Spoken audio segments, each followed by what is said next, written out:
Okay.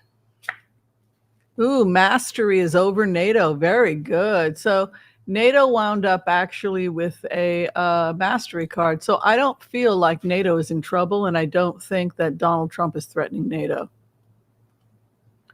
Remember October 7th, which was the massacre that took place in Israel when Hamas invaded Israel proper.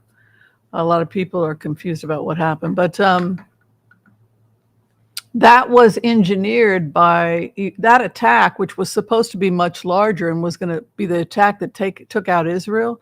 That attack was engineered by Putin on his birthday as a pogrom because he was mad at the United States and he was mad at Israel. And so it was a shock to Netanyahu, who thought that he had a good relationship with Putin. You know, he thought he and Putin were buddies.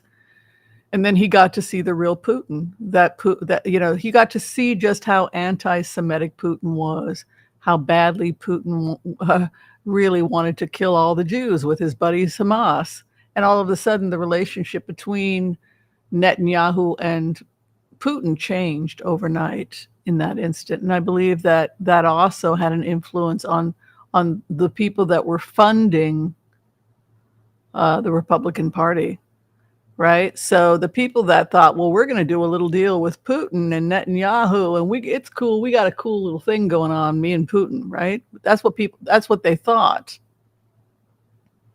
And October 7th was a shock. Well, I guess he wasn't your friend after all. Right. BB.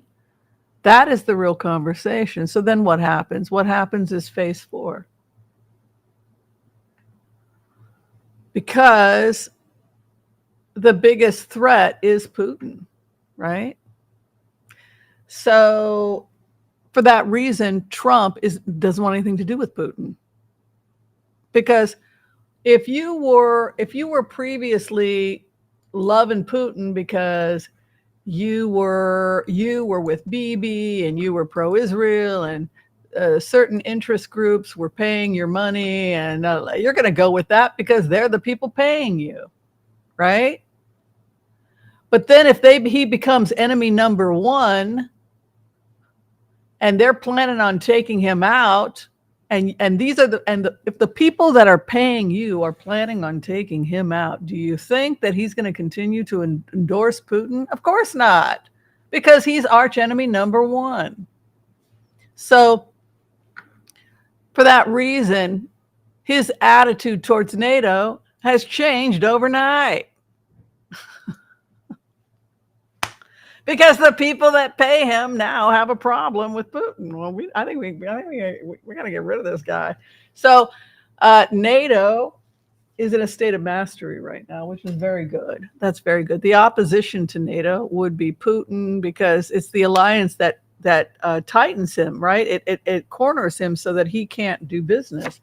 Opposition is patient. So Putin is patient. Yeah, let me see what he does. Yeah, Melania, showing naked pictures of Melania trying to humiliate Trump, right? Because he's mad. Hopes and fears, confusion. Do we know what the hell is going on? And then the final outcome is fighting. So that's sad because Putin doesn't have an army anymore.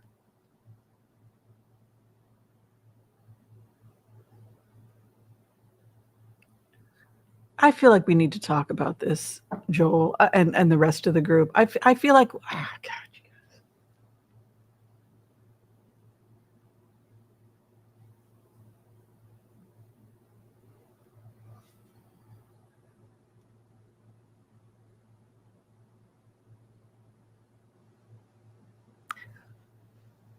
Is NATO going to march on Moscow?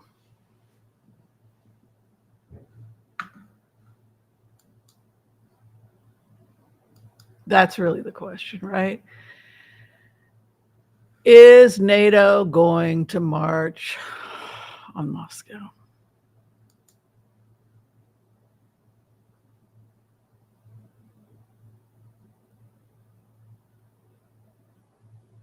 It would appear that's the case. Yeah. Geez, you guys. I guess my question is, because and I asked Joel because Joel's been with me for a long time, but do you guys think this could, oh man, you guys.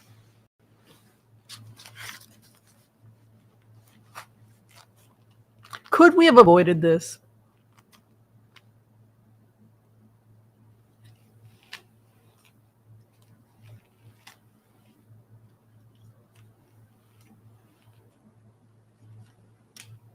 Yeah.